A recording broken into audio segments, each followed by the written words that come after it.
ગુજરાતના ગૃહ રાજ્યમંત્રી હર્ષ સંઘવી રતનપર ખાતે જય જલિયાણા સેવા કેમ્પ પર પહોંચ્યા હતા.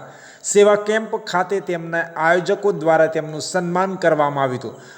હર્ષ સંઘવીએ કેમ્પમાં આરામ કરતા પદયાત્રીઓ સાથે મુલાકાત કરી તેમની ખબર અંતર પણ પૂછી હતી. તે ઉપરાંત તેમણે પદયાત્રીઓને સ્વયં જમવાનું પીરસી સેવાભાવનાનું અનોખું ઉદાહરણ પૂરું પાડ્યું હતું.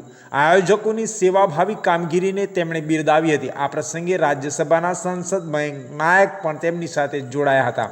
ગૃહ રાજ્યમંત્રી હર્ષભાઈ સંઘવી અંબાજી તરફ રવાના થયા છે. ટૂંક સમયમાં તેઓ અંબાજી ખાતે વિના મૂલ્યે શરૂ કરાયેલા ભોજનાલય સિદ્ધ હેમ કેમ્પની મુલાકાત લેશે. તે બાદ તેઓ પોલીસ કંટ્રોલ પોઈન્ટની કામગીરીની સમીક્ષા કરશે અને અંતેમાં અંબાના દર્શન કરીને આશીર્વાદ મેળવશે.